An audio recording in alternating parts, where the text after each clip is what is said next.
সুপ্রিয় দর্শক, আপনি কি মিষ্টি কুমড়া চাষ করছেন? জানতে চান মিষ্টি কুমড়া গাছে কি করলে প্রচুর পরিমাণে যেমন স্ত্রী ফুল আসবে, সেই সাথে প্রচুর মিষ্টি কুমড়া ধরবে?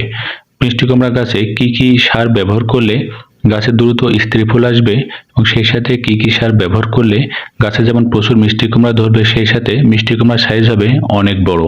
এছাড়াও দেখবেন মিষ্টি কুমড়ার জালিগুলো ছোট অবস্থাতে ঠিক এভাবে পচে নষ্ট হয়ে যায়। কিভাবে এই জালি পচা রোধ করে প্রত্যেকটা স্ত্রী ফুলকে আপনি মিষ্টি কুমড়াতে পরিণত করবেন, ভিডিওতে বিস্তারিত আলোচনা করব ধাপে ধাপে। না টেনে অবশ্যই পুরো ভিডিওটি দেখুন। তো দেখতে পাচ্ছেন, এটা হলো আমার নিজের একটা মিষ্টি কুমড়া গাছ। এখানে আপনি পরিচর্যা করে দেখাবো কি কি সার আমি ব্যবহার করছি। প্রথমে একটি নিড়ানির সাহায্যে গাছের চারপাশ এভাবে খুঁড়ে আগাছা মুক্ত করে নিতে হবে, এবং সেই সাথে মাটিটি খুঁজে নিতে হবে। অবশ্যই মূল গাছের গোড়া থেকে একটু দূরে খুঁজবেন, বিশেষ করে অন্তত 4 থেকে 6 আঙ্গুল দূরে খোঁড়ার চেষ্টা করবেন।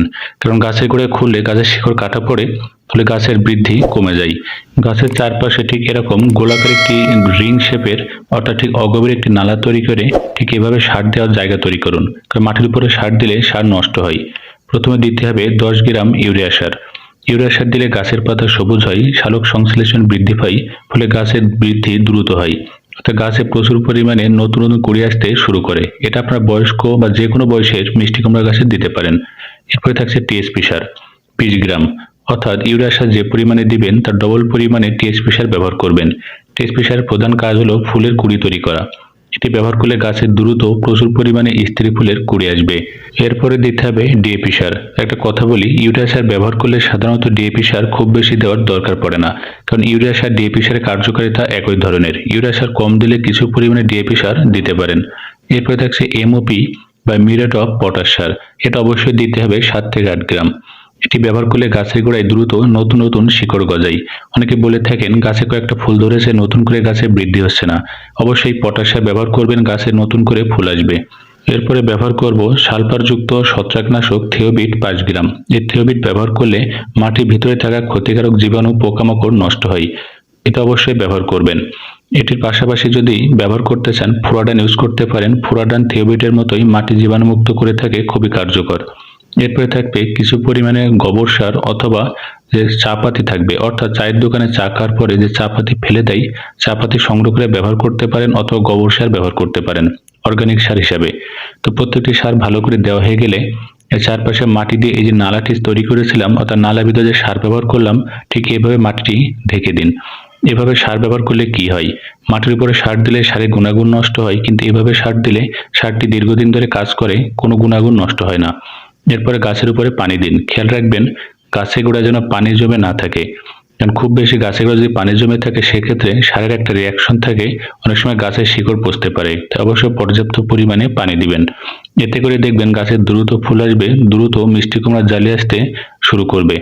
সুপ্রিয় দর্শক, আপনারা বলে থাকেন যে মিষ্টি কুমড়ার জালিগুলো পচে নষ্ট হয়ে যায়, মোটে মিষ্টি কুমড়া দাঁড়ায় না, বিশেষ করে ঠিক এরকম ছোট অবস্থাতে পচে যায়। কিভাবে আপনারা এই যে জালি পচার সমস্যা রোধ করবেন? প্রথমে খুব সকালের দিকে গাছ থেকে একটি পুরুষ ফুল ছিঁড়ে নিন। তারপরে হাতের সাহায্যে পাপড়িটি ছিঁড়ে ফেলুন। মাঝ বরাবর দেখতে পাচ্ছেন, এটা হলো পুংদণ্ড।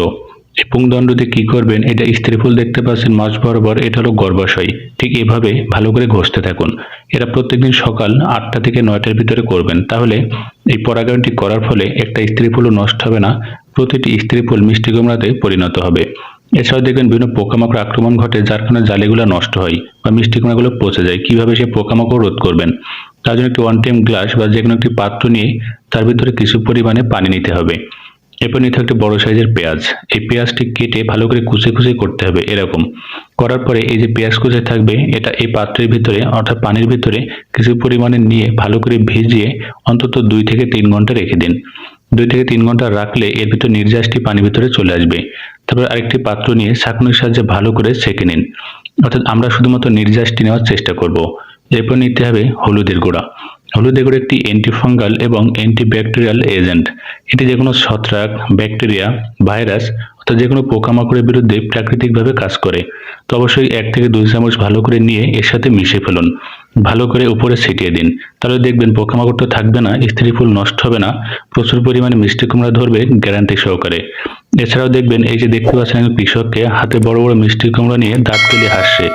আপনারা ঠিক এই কৃষকের মতোই দাঁত কেলে হাসতে পারবেন, কারণ আপনার জমিতে প্রচুর পরিমাণে মিষ্টি কুমড়া ধরবে গ্যারান্টি সহকারে।